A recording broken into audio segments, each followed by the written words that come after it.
Welcome, everyone, to the JB Media Digital Drop-In. I'm so glad to have you here today, and welcome to Justin, who is actually going to be driving for the webinar today and sharing some great information about Google Grants.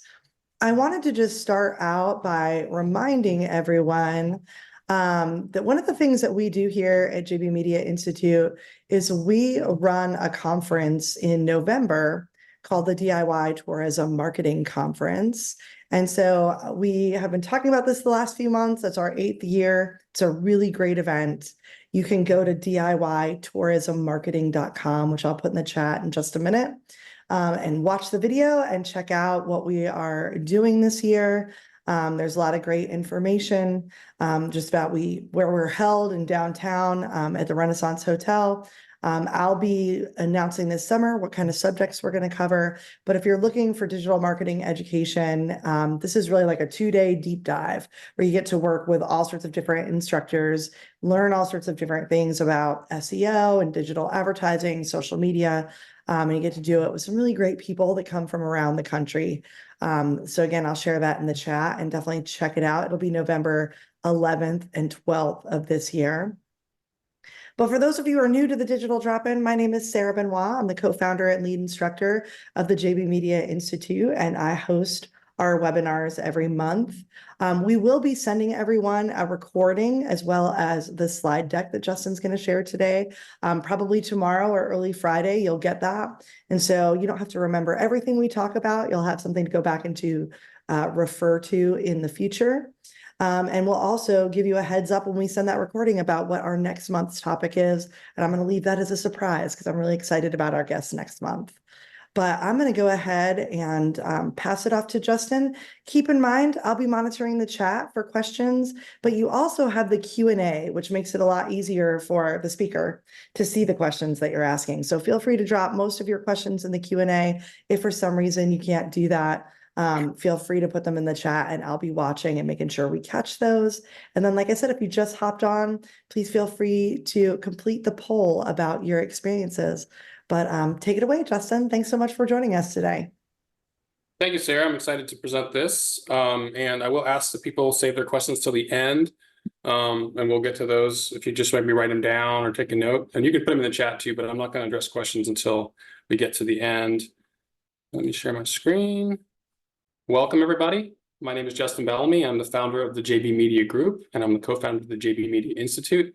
And this presentation is going to focus on 10 secrets to maximizing the Google Ad Grant Program or the Google Grant Program.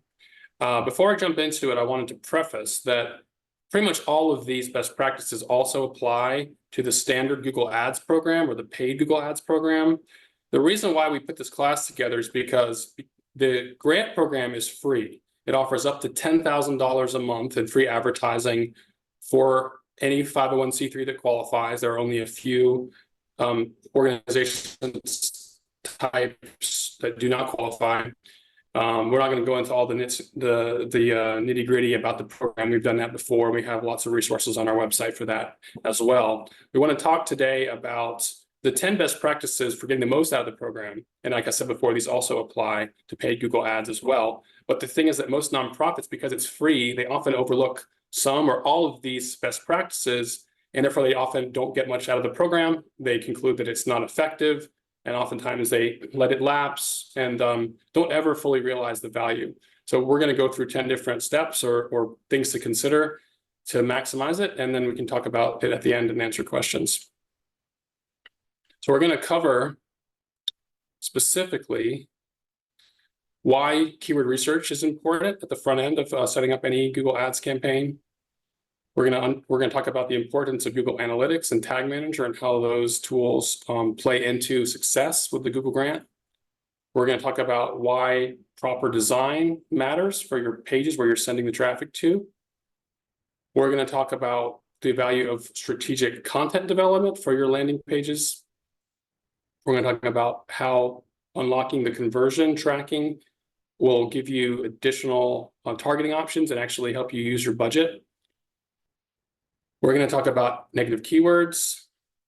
We're going to talk about some of the different ways people can use it beyond sometimes organizations only think about Google Grant for a very specific, narrow set of campaign ideas or keywords. We often find that thinking broader and also thinking more strategically is important. We're going to talk about why focusing on quality traffic over quantity of traffic is important for maximizing the program. We're going to talk about that creativity thing I just mentioned. And then last but not least, we're going to talk about why you shouldn't just turn this on and let it run, why having either someone internally or externally managing it at least every other month or at least once every 3 months and making changes and updating it will help you continue to get value out of the program long term. So the first thing we're going to talk about is keyword research. So any strong content strategy or pay-per-click campaign, and the Google grant is a type of pay-per-click campaign, in my opinion, must begin with keyword research. Professional keyword research helps to set realistic expectations. If you know how many people are searching for certain things, you can expect to get 5 to 10% of those people to your website with the Google grant. And if those numbers are really high, you can expect a lot of traffic. But if the keywords you're targeting are really, really low, you may get very little or no traffic at all. Google keyword research can help you organize and guide your campaign structure. It can inform what content needs to be developed and how that content should be optimized, and so that it touches on the right words.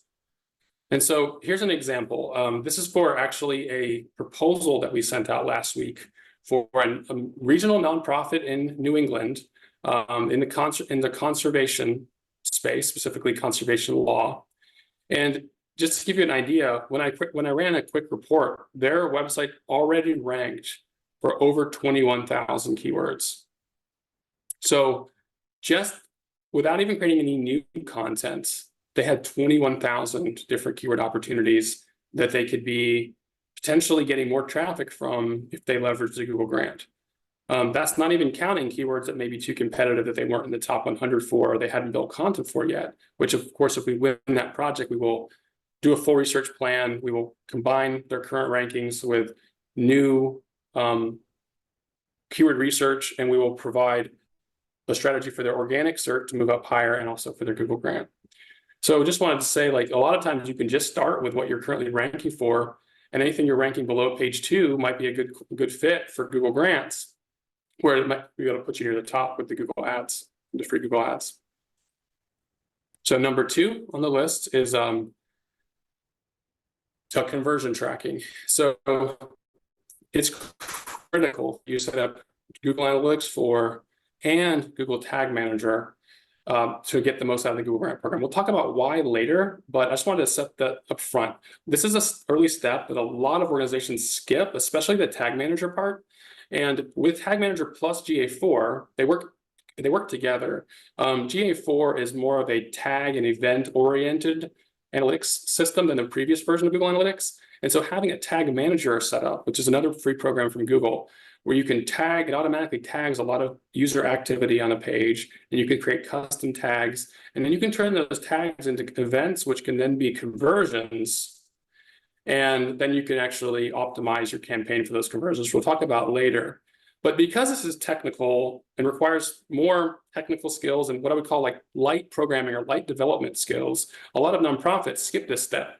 And we think it's really wise to invest usually between like $500 and maybe $2,000 to $3,000, depending on the complexity of your website, how many websites you have, to get this set up correctly.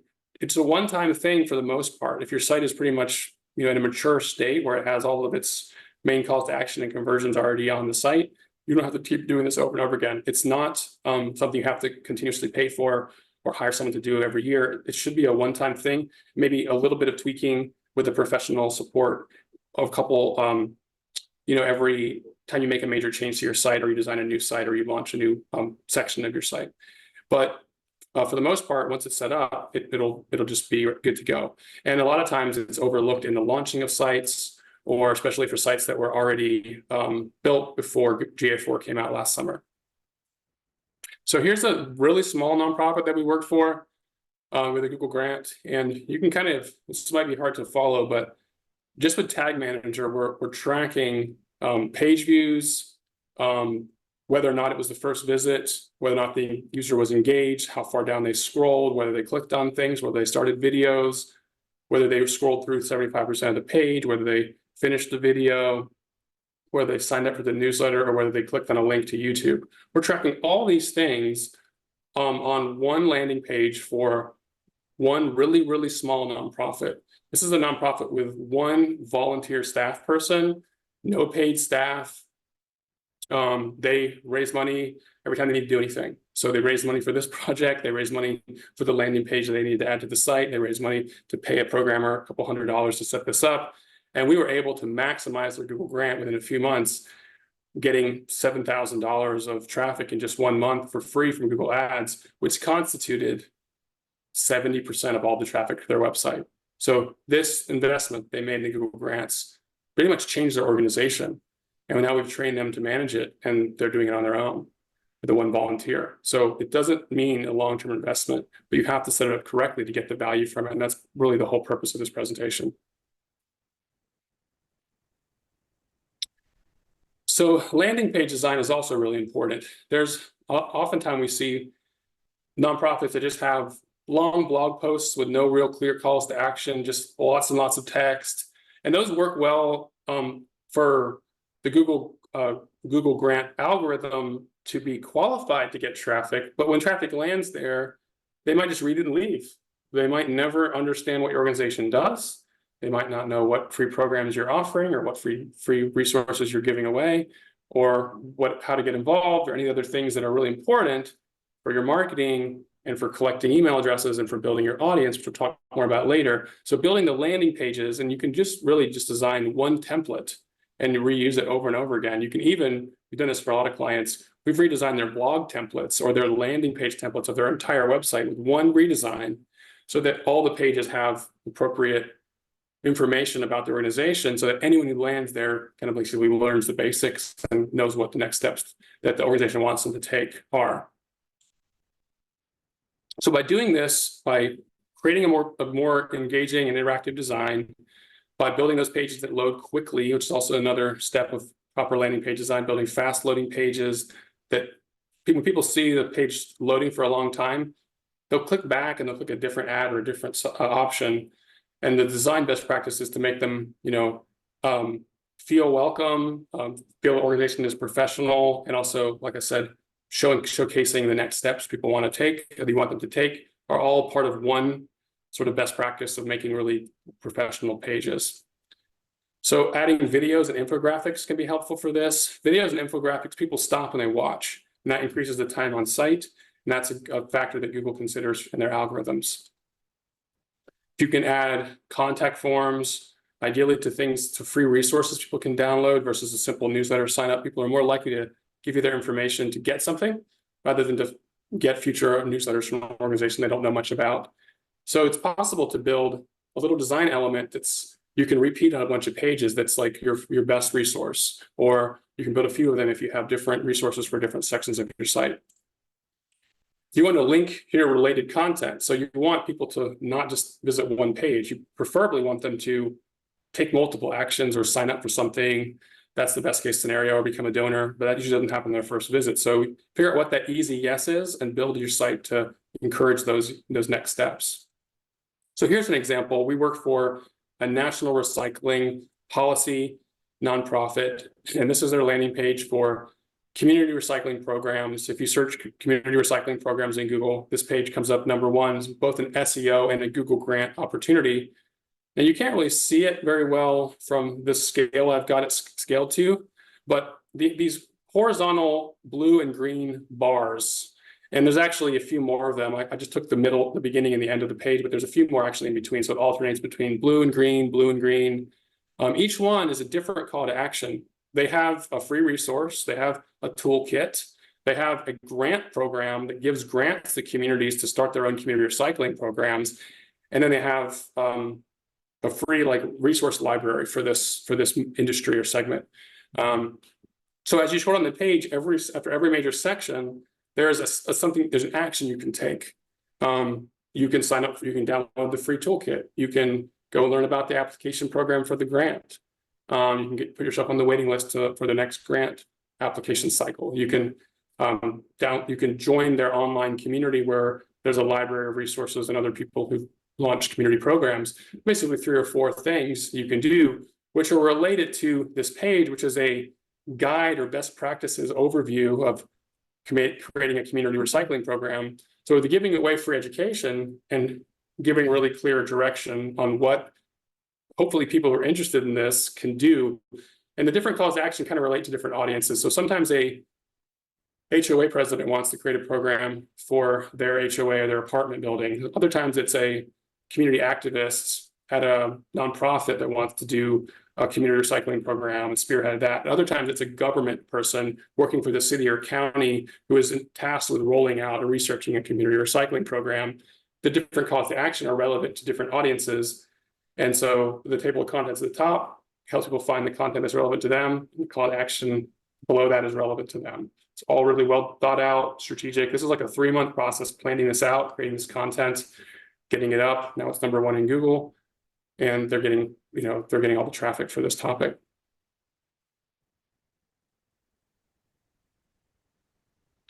So the next topic is, moving the controls there, I can see it.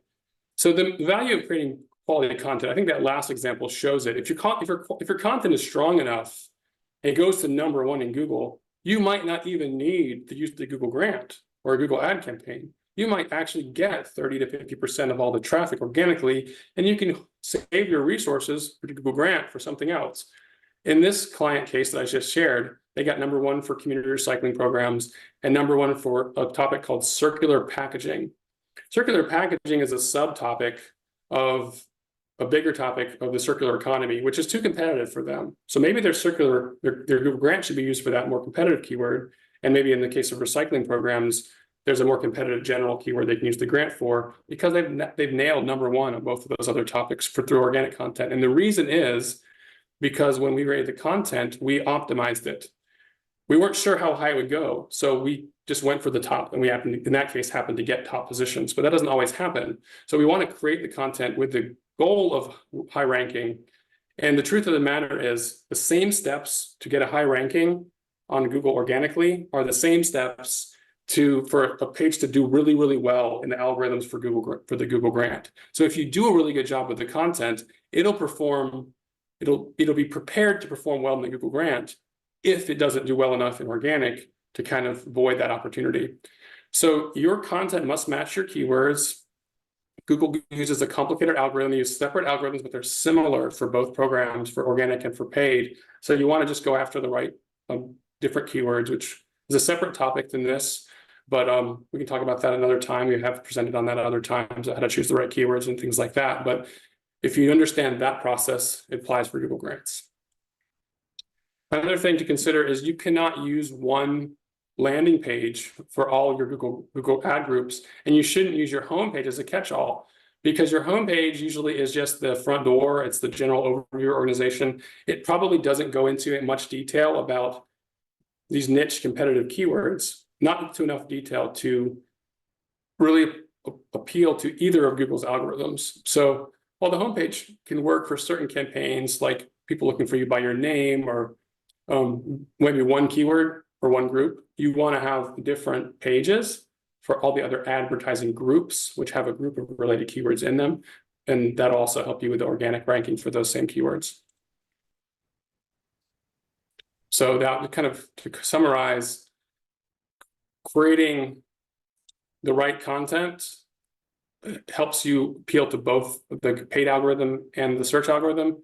And as a bonus, you might want to consider doing the project as one, combining your organic SEO and your Google grant effort into one project, whether that's internal, outsourced to an agency or specialist, or a hybrid where you work together with an agency or specialist to do it and train you how to keep it going yourself. Any of those 3 options are very viable, depending on your skill set you have in-house with these types of things I'm talking about. But it's really, because the keyword research can be done once, because the content development plan can be done once, it saves you time and resources to kind of combine these 2 different strategies together. And in my experience, some nonprofits can't really justify SEO, and they can't really justify Google grants, but potentially if you combine them together, the money will go farther and you can justify doing both, especially with that Google grant there to help guarantee there's some traffic. So earlier when I showed the conversion case study, that organization is a rare case. They only have one landing page for their Google grant. It is a new page. We helped them design this. They actually wrote it themselves. They actually designed it themselves, but we kept giving them feedback, rounds of feedback on the content and the design. And then we hired a subcontractor to set up all the tagging and conversion tracking. Then we were hired to do the grant for a few months, and then we trained them. So their goal was to get more people to watch their video. They got a grant to produce a documentary film and some short films. And now they have these films and they're not really being found very often. So they wanted to build a marketing campaign for their films. So the films are about a rare condition called scleroderma, which is a rare genetic condition that is most often eventually fatal. And the founder of the organization, her mom passed away from this condition. So she's created this nonprofit to share information about research, about how to lengthen your life if you have it, and how to find resources when you have it, because it's very confusing and scary when you get these kind of diagnoses. So the film is about that, and this landing page is getting all the Google grant traffic and starting to move up organically as well, bringing more attention to the film and other things related to it. So we've been talking about this, but when you have relevant conversions, they are not just a nice tactic to have, they unlock one of the most beneficial advanced targeting and bidding strategies that Google grants allow. When you have conversions tracked and connected to your Google Ads campaign from your analytics, usually using Tag Manager, as I mentioned before, that creates a scenario where you can unlock higher bids, so paying more for clicks, which gives you higher positions on competitive keywords. And then also it allows you to turn on an AI version of targeting, which says optimize for conversions.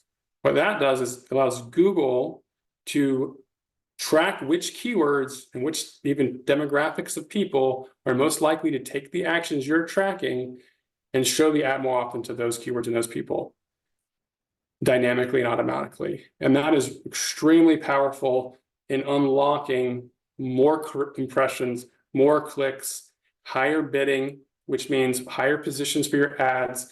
All those things are often what's necessary for a Google grant to go from spending $0 to $2,000 a month to reaching those $5,000 to $7,000, $10,000 per month utilization. The way the Google grant works is it's a credit that's daily, and if you don't spend it, you don't keep it, doesn't roll over.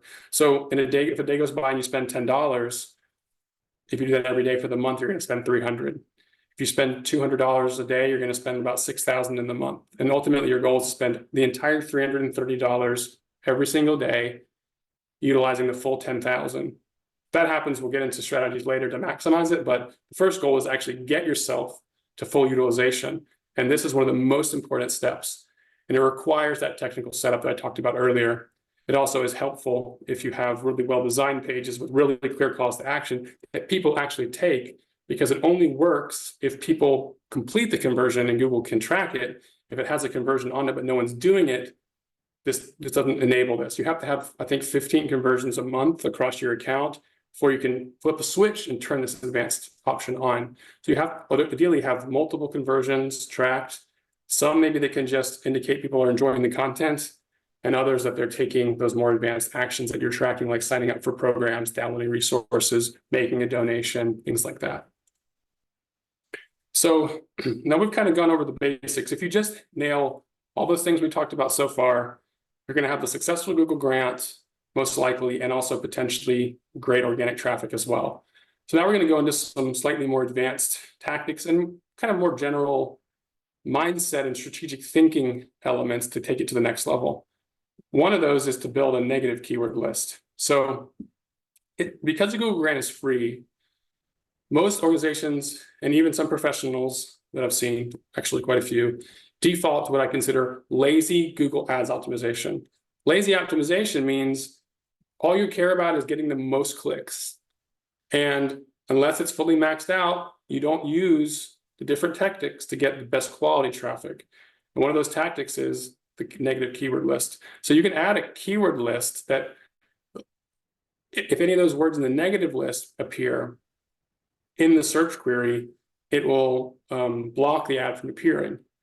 And so for a lot of organizations, there are some topics that are similar to their name or similar to what they do, but they're actually nothing to do with what they do. You don't want your ad to show up for those things. People might accidentally click it. They might be confused, and they might click and start using your budget. And those kind of people are not going to stay on your site. You're not what they were looking for. You don't want to waste your budget, whether it's paid ads or free ads. This is always used in paid ads, because in paid ads, you're trying to save every cent you can. But with free Google ads, people often overlook this. So here's a quick example. We do Google grants for an organization called Bee Lab. Bee Lab is nothing to do with honeybees. It has all to do with B as in benefit corporation, which is a type of business that's set up their mission as a for-profit for the good of the planet, the environment, and people. So it's a certification, sort of like organic certification for businesses. And there are a lot of keywords that are kind of interestingly similar. A lot of them have to do with bees and other things like that. And there's lots of others as well. I just took a screenshot. It happened to be a section of their negative keyword list that had a lot to do with bees, and also keywords related to like free and cheap, which we just want to eliminate, because they're really wanting to get people there for their educational content, starting their certification program, downloading their resources, things like that. So this is just a list, and this much longer. I think it's 700 different words we've added. And oftentimes what we'll do is we'll spend a couple minutes or a couple hours every month or every 2 months scouring all the keywords that actually received clicks, and then handwriting a list of things on there that we don't want to be known for, going to the negative list and adding those in, so that it's constantly improving. Like the negative keyword list can constantly improve over time, and the more it improves, the better quality the keyword lists that are getting clicks will become over time. So now we're talking a little bit more about how to use the program. So for a lot of organizations, it makes sense to go after a new topic, build a new piece of content, and launch a new Google grant campaign or keyword ad group for that new page, basically creating a whole new source of traffic. And that can be done every month, or it can be done once a year, depending on the size of the organization and the resources. But Google grants can actually be a way to get in front of entirely new people who aren't finding you at all right now. And that's one of the coolest things about it, is because for those new pieces of content, if you just create the content alone, it may never be found. If you're lucky, it'll also show up organically and maybe even get the #1 position, but it's not guaranteed. So the Google grant helps you guarantee the traffic, especially if you pick the keywords using a good strategy. So it helps you build your audience. So it can help you with thought leadership, whether that's your existing core topics or even emerging or new ones. It can help you promote reports, research, and if you have paid programs, it's great for keywords related to what people might be searching for if they want to buy the kind of program you're offering. So whenever possible, it's best, as we talked about before, to capture people's contact information, because then they're permanently a part of your newsletter or email list, and they also downloaded something that they mentally attribute to your organization. So they have more affinity, they have more brand awareness, and then they're also on your list.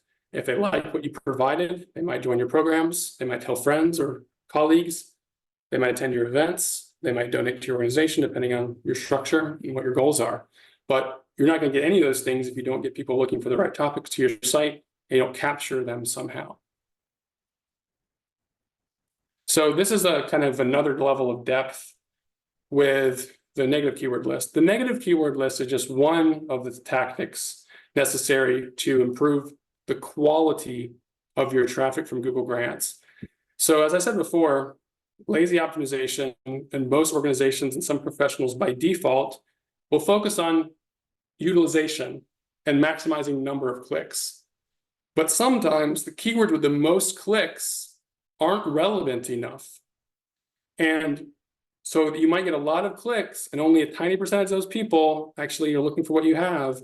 All the rest leave immediately, and you're just burning up your budget on what we call low quality traffic, or traffic that didn't even really intend to end up on a site that offers what you offer or has the programs or mission that you have.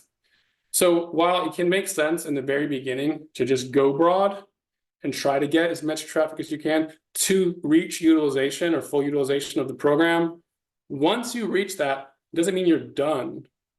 And even if sometimes it makes sense to just not even go for full utilization from the beginning, go for quality from the very beginning, meaning choose keywords that are actually relevant.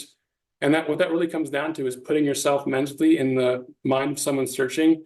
If they're searching for this, are we where they want to end up? Do we have something for them? Do we have a page for them, a program for them, content for them, education for them? Why would they want to be on our site? If the answer is they shouldn't be on our site, you shouldn't target that keyword. There's no value. Even though you might get some free traffic, you're just burning up your web resources. You're burning up potentially staff time if they ask inappropriate questions you have to respond to, or all the other things that can come along with traffic you don't want on your site. So you want to go for quality over quantity, and both within number of clicks and also how to utilize that budget, the free budget. So one other thing you can do is, as you're starting to run campaigns and keywords, you have lots of stuff happening in your account, you can start looking for those low quality the keywords that are driving low quality traffic. So keywords that are sending low time on site or high bounce rate, keywords that are not converting at all. If you have over 200 clicks on a keyword and there's 0 conversions, maybe it's not the right keyword. And you can also look at the keyword list and see what's not relevant and either remove that keyword or add an appropriate negative keyword that helps restrict the variations of that topic that are not relevant. So another thing that's important, a lot of organizations miss opportunities. Like they just run only campaigns that are evergreen, only campaigns that are year-round, that are about things that they're always talking about, but sometimes current events or a big thing in politics or the news cycle, a topic emerges that's really interesting, that's really popular for a few weeks or a few months, and then it fades from people's interest. And one of the most important things you can do with the Google grant is jump on those opportunities, because a lot of times if they're very short term, most organizations aren't going after them with the Google grant or paid Google ads. And you can get really cheap, a lot of really cheap clicks while it's really popular topic. So as an example of this, I can give you a couple of different examples. Election coverage for nonprofit news channels is really big. They have really cutting edge coverage of specific controversies or specific topics. They can put the Google grant up and get their content at the top. We've had an organization that did this in 2020 election and got their campaign went through the roof, and I'll show that graph in a minute. But also for my father's organization, which was a nonprofit in the health sector, there was a documentary film that came out that kind of went viral. Millions of people saw it in theaters, and it featured a couple of different doctors, and then it was covered on CNN on the news like 3 or 4 times. Doctors that had worked with Bill Clinton on his heart condition. So we created a page about Bill Clinton and his heart condition, put it in the Google ads. And CNN and Huffington Post and all these big media sites were burying our own site, but the Google ads let us get above them and get lots of really cheap clicks, because no one else was going after that keyword. No one else had a commercial reason to. We happened to have all those doctors from the documentary and from the interviews at our conference. And so if you want to come learn more about how Bill Clinton healed himself, best place to do it was our conference. We're the only conference with all the doctors that were in the interview in one place. So don't just set it and forget it. Launch new campaigns for new initiatives, programs, partnerships, time-sensitive issues, mainstream news, political events, seasonal events, things like that. And here's an example. So this organization was kind of running along pretty steady, getting a couple hundred clicks a week, a little less than 1,000. And then all of a sudden around the election, they went way up. Their usage of their budget didn't really change very much. The yellow line is budget. The blue line is clicks. You can see that their clicks went through the roof for a couple of weeks and then just came back down. This was all because they went after some news-related, time-sensitive topics related to the 2020 election and their coverage of it for Western North Carolina.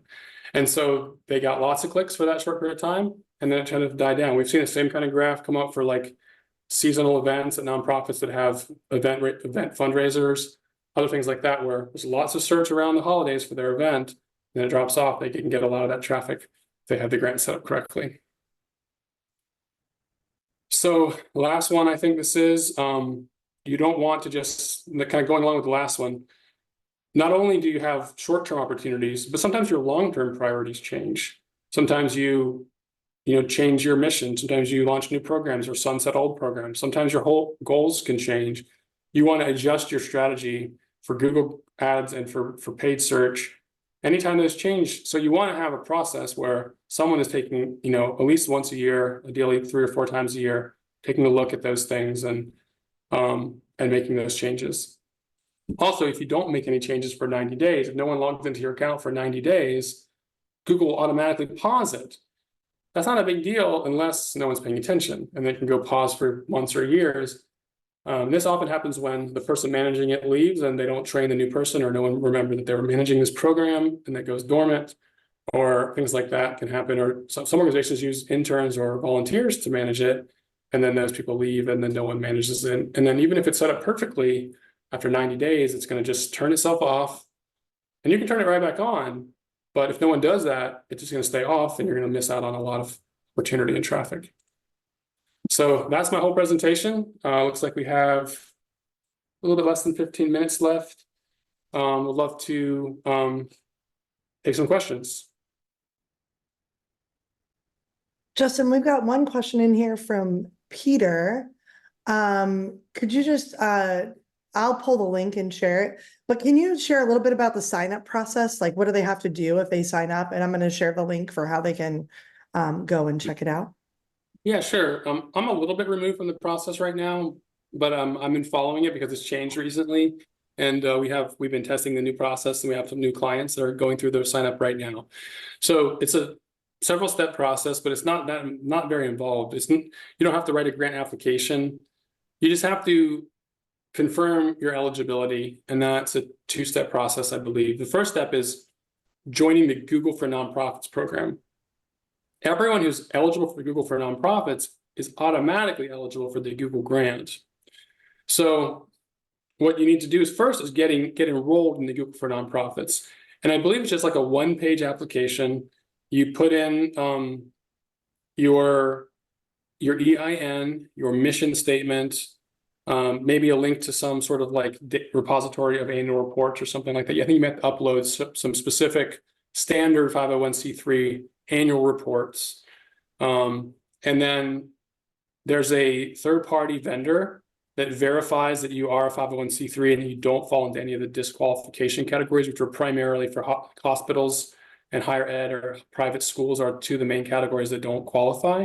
So hospitals that are nonprofits, or health providers that are nonprofits that provide paid health services, or schools that sell that charge students, whether those are private, from like private preschools up to private colleges, those are not eligible. But the third party verifies that based on your application, which is primarily just the things I just mentioned. And I think you have to like put in a little, maybe a paragraph or 2, how you plan to use the program, which is just like a list of the things you want to promote. It could be topics, it could be programs, it could be offerings, it could be content, education. And that's just, I think usually less than 300 words. That's the way it used to be. It may have changed a little bit, but once you're approved for Google for nonprofit program, then you can set up a Google grant inside of there, and you have to create a couple of ad groups and a couple of campaigns and a couple of ads. And then you request that to be reviewed. And then once that's approved, you can go in and start making changes and expanding the program. But it's basically two major steps. There's a waiting period while they're verifying it. They just changed verification providers, so that's slowing things down. There's also, it seems that there's less staff at Google Ads. So there's less people, like they're a little bit less responsive to questions or concerns, or when things kind of when you get rejected for an unknown reason.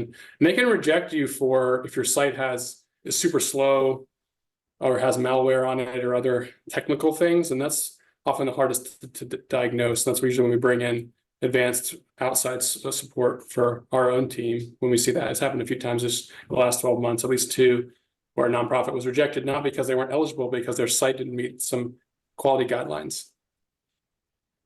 And hey, I just wanted to share with everyone in the chat, I shared the link for how to get started. I shared the eligibility requirements. And I also shared a great video that Google put out about how to get started, just to give you some more detailed information. The next question we have is from Eric. He just wanted to confirm that a 501c6 nonprofit, like a CVB or DMO, are they eligible or not eligible for this type of thing? They're not eligible. No exceptions. Well, I will say with CVBs, however, we worked with a few CVBs, not to do it themselves, but for the CVB to provide resource support for their largest tourism nonprofits in their community to get the grant. Because the grant can be used to promote general tourism keywords like things to do in your region, things to do near the next city over, things like that. And so we've done it for arboretums, for museums, for aquariums, for heritage areas, for botanical gardens, for historical associations, and also regional nonprofits that are 501c3s, which, like most heritage areas, which are a lot of those in the country, state or federal heritage areas are eligible.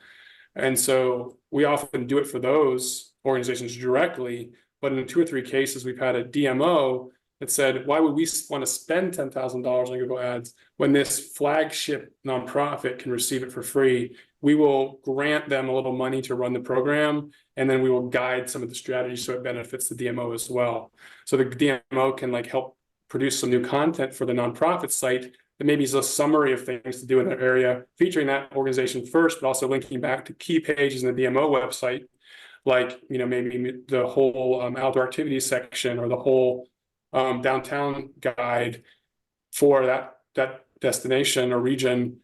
There's a way to get the traffic to the nonprofit, let them benefit from it first, and then feed some back to the DMO, but the grant actually has to go through the nonprofit, the 501c3. Great, thanks. Eric was just thanking you too in the Q&A. We have Rose from Conserving Carolina. She was saying that it seems like the examples that you give include a lot of organizations that have an educational or an advocacy mission, often nationwide. When she thinks about Google Grants, she mostly dismisses it because she's not sure what they would use the traffic for. They want web traffic interested in local conservation projects, programs, and volunteering. Do you see that Google Grants could be potentially valuable for smaller, more regional or local organizations like that? Potentially. It all depends on if there's enough search for those keywords in your area and how big of a geographic area you feel comfortable targeting. So the client I showed in the keyword research example at the beginning, they're a multi-state conservation organization out of, I think, Massachusetts, or I believe they're out of Boston. And so for them, they're targeting, Massachusetts, Vermont, Maine, and a few other states. There's plenty of search up there and they're also covering a lot of different categories of conservation. They do ocean stuff, they do plastics, they do zero waste, and they do energy. And so for them, there's it's super easy to utilize the whole thing. Lots of relevant topics, not even including volunteerism. If you're in a bigger city, but a small region like Asheville, there is enough search for conservation and enough search for volunteering for it to make sense. You might not use all the grants, but you also can use it to tap into when there's a disaster, like let's say Duke Energy spills some pollution and there's a bunch of people looking for it. You can target that and you can get a bunch of people to join your organization all at once, get on your donor list, get on your subscriber list. So there are definitely uses for it. You just should have realistic expectations. That's where the keyword research comes in. You can do the research and get a clear idea. You can spend maybe $1,000 to $2,000 on research, and then you can know if it's worth the time to set it up, because you know how people are searching for your topics in your region. If you're in a really rural area and you're only doing a county or a few counties, it probably won't make sense. But if you're near a city with at least 30 or 50,000 people, it might make sense. It's not a yes or no. It's it's worth exploring, worth looking into kind of a thing. Great. Well, we have a few more minutes. So if there's any, and Rose was just saying thank you as well. If there's any other questions, feel free to drop them in the chat or drop them in the Q&A, and we are glad to answer them. One question I just wanted to throw out as we're wrapping up, Justin, is, you were just kind of alluding to the idea that sometimes you have to sort of investigate before you decide that this is the right thing. Do you have any Yeah. tips for people on how they sort of investigate?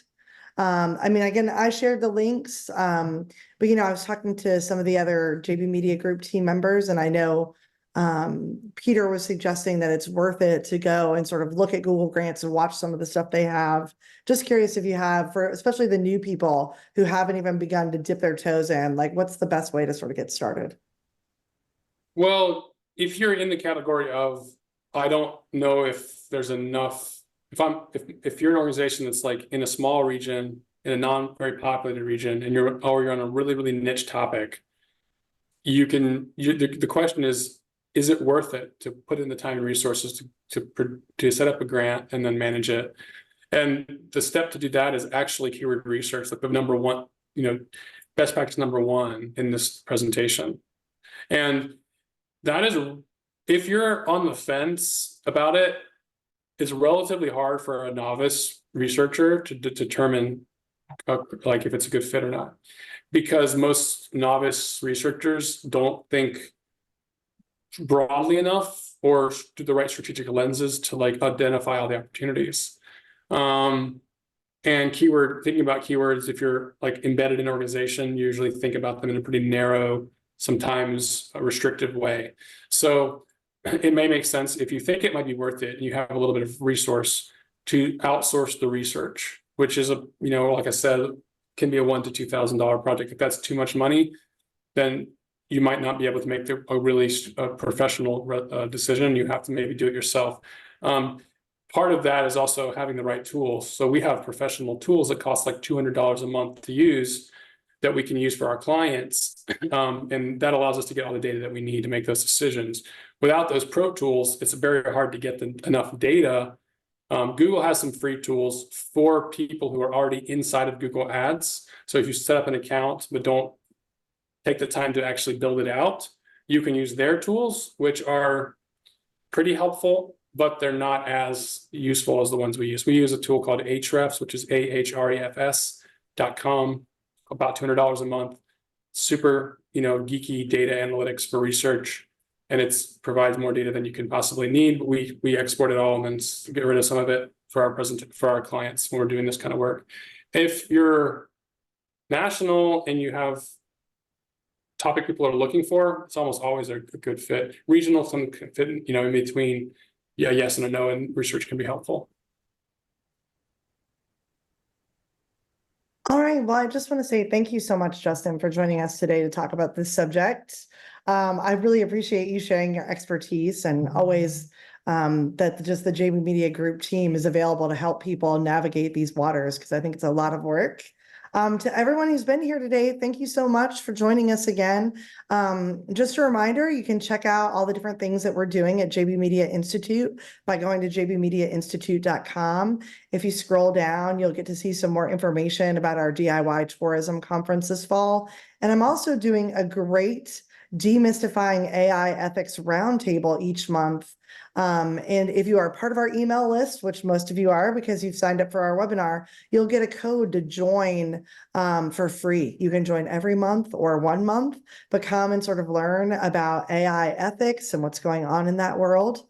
But in the meantime, we appreciate everybody joining us as usual. I know it is 1 p.m. on the dot, and we all have to get back to work. So thanks for spending your lunch hour with us. And thanks again, Justin, for joining.